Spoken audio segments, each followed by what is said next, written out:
நல்லா இருந்த உங்க பையனுக்கு என்னப்பா ஆச்சு திடீர்னு? நல்லா தான் இப்போ ஈரோட்டில் படிச்சுட்டு இருந்தான் சார். ம். இப்போ தீபாவளிக்கு ஊருக்கு வந்திருந்தான். இதுக்கு முன்னாடி ஒரு சின்ன பிரச்சனை, அது டாக்டர்கிட்ட காட்டி சரியாயிட்டு 2 மாதம் மாத்திரை எடுத்துகிட்டு இருந்தான். இப்போ ஒரு 15 நாளைக்குள்ளே நடந்த நிகழ்ச்சி. தலைவலிக்குன்னு சொன்னான். அதை வந்து ஹாஸ்பிட்டல் கொண்டு போனோம். அங்கே வந்து பார்த்துட்டு பிபி கூடுதலாக இருக்குது, 200க்கு மேலே இருக்குது.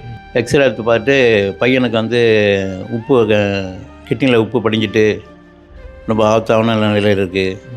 அதனால் நீங்கள் கிட்னி ஏதாச்சும் ஏற்பாடு பண்ணுங்க அப்படி சொன்னாங்க. ஆனால் இதுக்கு மேலே எங்களுக்கு வழி தெரியலையா. மாணவர் மாணவிகள் அது மாதிரி அரசியல் தலைவர்கள் இவங்கெல்லாம் சேர்ந்து எங்களுக்கு ஒரு பையனுக்கு கிட்னியோ இல்லை ஒரு பண உதவியோ எங்களுக்கு செஞ்சால் நல்லா இருக்குங்கய்யா. எவ்வளோ நிலைமை மோசம், ஏதாச்சும் பார்த்து ஹெல்ப் பண்ணுறது எனக்கு ஒரு வாய்ப்பு கொடுங்க, பண்ணி விடுங்க ஐயா.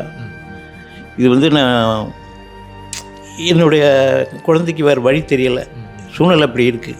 அதனால் இந்த தமிழ்நாட்டில் உள்ளவங்க அனைத்தவரும் என் பையனுக்கு ஒரு உதவி பண்ணணும்னு கேட்டுக்கொள்ளணும் ஐயா. பையன் பேர் ராகவேந்திரன். ஆமாம், நாகை மாவட்டம், வேதாரண்யம் தாலுக்கா, ராமகிருஷ்ணபுரம். என் பேர் பழனிசாமி. என் பையனோட பேர் ராகவேந்திரன். 20 வயசு ஆகுது.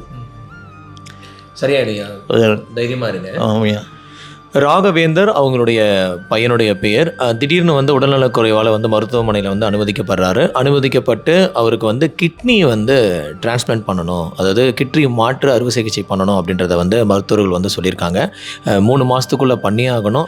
இதை பார்த்துட்டு இருக்கக்கூடிய மருத்துவமனை சார்ந்திருக்கக்கூடிய நபர்களோ இல்லை வந்து தொண்டு நிறுவனங்களோ இல்லை என்ஜிஓ இல்லை இந்த மெடிக்கல் ரிலேட்டடாக சப்போர்ட்டிங் டீம்லலாம் இருப்பாங்க இல்லையா, அது பொலிட்டிக்கல் டீமாக இருக்கலாம், வேறு யார் வேணாலும் இருக்கலாம். ஸோ அவங்களுக்கு வந்து உங்களால் முடிஞ்ச ஃபண்டை வந்து அவங்களுக்கு ஃபர்ஸ்ட் ஆஃப் ஆல் சப்போர்ட் பண்ணுங்கள். அதே மாதிரி வந்து கிட்னி தானம் செய்யறதுக்கு தயாராக இருப்பாங்க, கிட்னி தானம் செஞ்சவங்க யாராவது இருப்பாங்க உங்களுக்கு தெரிஞ்சு, அந்த மாதிரி யாரும் இருந்தாங்க அப்படின்னா அவங்களுடைய கான்டாக்ட் நம்பர் ஸ்க்ரீனில் கொடுத்துருக்கோம். அவங்களுடைய அந்த பையனுடைய இப்போதைக்கு தற்போதைய நிலை எப்படி இருக்குது அப்படின்றதையும் வீடியோவாக உங்களுக்கு நாங்கள் வந்து பதிவு பண்ணியிருக்கோம். ஸோ முடிஞ்ச வரைக்கும் அவருடைய சூழ்நிலையை வந்து ஐயா வந்து சொல்லியிருக்காரு. ஸோ தன்னுடைய மகனை காப்பாற்றுறதுக்காக ஒரு தந்தை வந்து எந்த அளவுக்கு இங்கே சிரமப்பட்டு இருக்காரு அப்படின்றத நம்ம பார்க்குறோம். ராகவேந்திரனுடைய மருத்துவ செலவுக்காக ஐயா இதை வச்சுங்க, எங்களால் முடிஞ்ச சின்ன உதவி. தைரியமாக இருங்க. கண்டிப்பாக உங்களுக்கான பண உதவியும் அதே மாதிரி தமிழ்நாட்டிலேருந்து எங்கேயாவது ஒரு இடத்துல இருந்து கண்டிப்பாக கூடிய சீக்கிரம் வந்து உங்களுக்கு கிட்னி கிடைக்கும். இந்த ஒத்துழைப்புக்கு நான் என்ன மறக்க முடியுங்க.